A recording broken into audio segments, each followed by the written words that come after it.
Heute zeige ich euch die Monarchen, die sowohl für Anfänger als auch für Fortgeschrittene super sind, um mit wenig Geld viel zu erreichen. Wie immer könnt ihr am Rand dahin klicken, wo ihr wollt. Ich starte zunächst mal wirklich mit der Combo, um euch ein bisschen in dieses Deck einzuführen, um zu zeigen, was das Deck wirklich kann und damit ihr auch ein bisschen Verständnis für die Karten habt. Danach zeige ich euch zwei Decklisten, denn das Deck kriegt schon Mitte Februar Support in Wing Riders und da gibt es eben noch eine zweite Deckliste, die ich euch vorstellen möchte und die Leute dann im Februar, wenn sie das Deckprofil hier gucken, auch benutzen sollten. Und ja, generell ist es für mich eben das beste Budget-Deck 2016 Monarchen. Und wieso? Das werdet ihr im Verlauf des Videos sehen. Wie gesagt, falls ihr was skippen wollt, direkt zur Deckliste wollt und so weiter, einfach auf die Anmerkungen im Video klicken. Falls ihr mobil unterwegs seid, einfach in der Videobeschreibung gucken, da sind die Links nochmal aufgelistet. Fangen wir also an mit der Combo. Oder besser gesagt den Kombos, denn es gibt ein bisschen mehr zu zeigen, als ich dachte. Wir starten hier mit Pantheism of the Monarchs. Das ist eine Zauberkarte, die uns eben eine weitere Monarchenzauberfalle abwerfen lässt, um 2 Karten vom Deck zu ziehen. Dann können wir sie mal vom Friedhof entfernen, um 3 Monarchenzauberfallen vom Deck der Gegner zu zeigen. Und der wählt uns dann eine aus, die wir auf die Hand nehmen können. Der Rest wird ins Deck zurückgestaffelt. Und wir können es auch ein bisschen manipulieren, indem wir einfach 3-mal dieselbe Karte nehmen. Habe ich jetzt gemacht mit der Field Spell. Dann beschwören wir eben Idea normal, die lässt uns den Eidos Spezial beschwören. Und wenn der Spezial beschworen wird, kriegen wir eine zusätzliche Tributbeschwörung im Zug. Dann aktivieren wir die Field Spell, die reduziert die Stufe von Erebus, damit wir eben nur ein Tribut brauchen. Und jetzt beschwören wir ihn auch mit Idea als Tribut. Wenn Idea auf den Friedhof kommt, kriegen wir Pantheism oder eine beliebige gebanischte Monarchenkarte auf die Hand zurück. Und Erebus lässt uns 2 Monarchenzauberfallen auf den Friedhof legen, um eine beliebige Karte, oder eine Random-Karte gesagt, von der Hand, dann eine Karte vom Feld oder eben eine Karte vom Friedhof ins Deck zurückzumischen. Und für den Start ist eben natürlich die Hand am besten, aber im Verlauf des Spielzugs, des Spiels generell, werdet ihr dann sehen, dass Erebus ziemlich flexibel ist. Mit March of the Monarchs kann unser Erebus jetzt nicht mehr angezielt werden oder durch Karteneffekt zerstört werden. Richtig krasser Effekt eigentlich. Und ja, das ist eben unser Feld auf jeden Fall. Ziemlich stabil als ersten Zug. Wir haben jetzt noch Tenacity, falls wir einen Monarchen ziehen, können wir weitere Monarchenzauberkarten suchen und eine weitere Pantheism of the Monarchs auf der Hand. Außerdem zeige ich jetzt mal, dass die Falle eben nochmal so eine weitere Ziehkarte ist. Wenn sie im Friedhof ist, können wir nochmal sogar spezial beschwören als Monster und eben auch unsere im Friedhof liegenden Monarchenzauberkarten recyceln. Jetzt eben als zweiter Zug, viele fragen sich wahrscheinlich, warum spielt ihr überhaupt Kuras? Ist doch voll der schlechte Monarch. Ihr werdet sehen, Kuras ist eigentlich der einzig wirklich gute Monarch jetzt in dem neuen Structure Deck. Und das zeige ich euch jetzt eben in der Combo. Alles startet eben wie beim letzten Mal auch. Idea, Spezialbeschwört, Eidos und so weiter. Nur, dass wir diesmal Return of the Monarchs liegen haben. Wenn wir nämlich jetzt Tribut beschwören, kriegen wir nochmal einen weiteren Monarchen auf die Hand vom Deck. Und ja, ihr seht, der Gegner startet wieder mit 4 Handkarten. Und wir suchen uns jetzt durch Return of the Monarchs nämlich Aether oder Aether, der zweite Boss des Structure Decks. Und sie lässt uns nämlich, wenn wir eine Monarchenzauberkarte vom Friedhof entfernen, sie im gegnerischen Zug Tribut beschwören. Und was das jetzt bringt, zeige ich jetzt, nämlich der Gegner beschwört jetzt einfach Rescue Rabbit und seine 2 Monster. Und jetzt sage ich einfach, nein, ich möchte das machen, nämlich das ist ein Quick-Effekt, ein Schnelleffekt, den wir einfach zu beliebiger Zeit im gegnerischen Zug aktivieren können. Das heißt, wir entfernen jetzt eine Monarchen-Zauber der Falle im Friedhof und normal beschwören sie. Und falls sie eben normal beschwört wurde, kann man 2 Monarchenzauberfallen vom Deck auf den Friedhof legen und einen Monarchen mit 2400 Angriff und 1000 Verteidigung vom Deck spezial beschwören. Und da haben wir eben als Ziel nur Kuras drin. Und was der macht, der kann uns nämlich 2 Karten vom Feld zerstören. Wir wählen jetzt einfach eine Karte vom Gegner und einfach unsere eigene Karte. Und was dann passiert ist, jeder Spieler, der eben eine Karte zerstört bekommt, zieht eine Karte. Das heißt, Kuras ist ziemlich flexibel. Wir können den Gegner stoppen in seinem Place. Der zieht natürlich eine Karte dafür, aber hat es eben schwer, mit einem Monster eben zu exceeden, auch wenn er das natürlich sowieso nicht könnte, mit der Field Spell aktiv.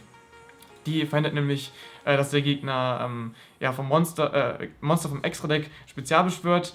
Und deswegen ist das schon ziemlich broken an sich. Aber jetzt nur als Beispiel, wir verhindern eben den Gegner mit seinen Plays und können eben auch unsere eigenen Karten zerstören, falls wir eben Karten im Friedhof haben wollen oder zu viele permanente Zauber oder Fallen liegen haben. Und dann eben extra nochmal eine Karte ziehen. Also ist auch wieder so eine Draw-Engine, die halt auf jeden Fall funktioniert. Mit Aether können wir ihn einfach spezial beschwören, also nichts dagegen einzuwenden.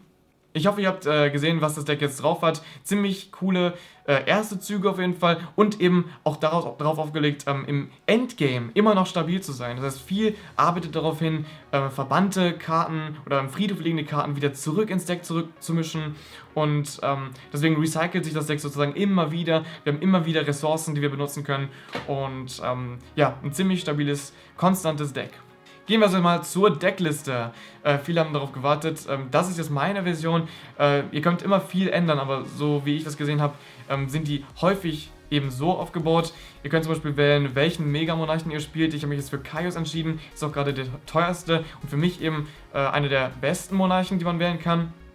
Einfach eben, um so ein bisschen mehr Monarchen zu spielen, um Tenacity oder sowas auch ein bisschen konstanter zu machen. Und Thessalos ist nämlich auch eine Möglichkeit, die man spielen kann. Dadurch können wir einfach den Gegner in die Hand gucken und eine Karte abwerfen, was ziemlich cool ist. Ja, müsst ihr eben wählen, welchen ihr haben wollt. Vielleicht spielt ihr einfach auch beide, ist ja auch nicht schlecht. Ja, die Monarchen-Zaubernfallen sind eben wichtig, dreimal zu spielen, außer vielleicht Return of the Monarchs und March of the Monarchs. Das sind so Karten, wo ich wirklich nicht sicher bin, wie oft man die spielt. Ich habe jetzt einfach beide einmal reingetan. Man kann sie immerhin wirklich suchen mit Tenacity und auch anderen verschiedenen Karten, Pantheism und so weiter. Also das Deck ist eben super cool, konstant, weil wir eben alle Karten auch suchen können. Und ja, March of the Monarchs hat eben seine Vorteile, kann aber auch ziemlich tot kommen. Und Return of the Monarchs ist eben genau dasselbe. Müsst ihr eben wissen, was ihr spielen wollt. Kommen wir mal zur zweiten Deckliste. Das ist eben diese verbesserte Variante, eben ja, neuere Variante, die eben im Februar mit Wing Riders viable wird. Und zwar kriegen wir da diese Super Quantum Mecha Pilot Blue und Red Layer. Richtig langer Name. Ist auch nicht wichtig, die Namen zu merken. Hauptsache, ihr seht eben das Konzept dahinter. Denn viel wird sich verändern im Konzept generell. Wir spielen auch nur 2 Idea und 1 Eidos. Die anderen sind im Side-Deck zu finden. Und wichtig ist hier eben im ersten Zug oder eben so schnell wie möglich mit Emergency Teleport den Blue Layer zu spezialbeschwören und dann eben so einen kleinen Loop zu generieren mit dem roten Layer. Das heißt, wenn der blaue eben spezialbeschworen wird, kann man sich einen anderen Super Quantum Monster vom Deck auf die Hand suchen und wenn der Red Layer, den man eben spezialbeschwören kann, wenn man keine Monster kontrolliert, wenn der eben auf den Friedhof kommt, kann man sich den Blue Layer einfach vom Friedhof spezial beschwören. Also so ein kleiner Loop, um eben immer wieder Tribute zu haben und eben auch immer wieder die Monarchen zu beschwören. Also so ein kleiner neuer Treeborn Frog Loop, kann man so sagen eigentlich. Der einfach besser ist, weil Red Layer eben auch 2000 Angriff hat und ja, ist einfach auch schneller, kann man sagen. Die Leute in Japan spielen das jetzt gerade eben immer so. Und ich finde die Version einfach auch schneller und flexibler. Aber wer eben keine Lust auf diesen Mash hat, kann eben einfach die normale Version spielen, wo ich eben die andere Deckliste eben habe. Könnt ihr jetzt nochmal sehen. Und ist eben eure Entscheidung, was ihr spielen wollt. Ja, dann gehen wir nochmal zu den Tech-Karten, die man spielen kann. Über Majesty Fiend, klare Wahl eigentlich, gegen viele Decks. Zu den Mega-Monarchen wie Saborg, denn der kann uns komplette Lichtdecks zerstören, indem wir einfach die Extra-Deck-Karten in den Friedhof kriegen. Richtig coole Sache auf jeden Fall. Würde ich nicht Main spielen, aber eben im Side-Deck super aufgehoben.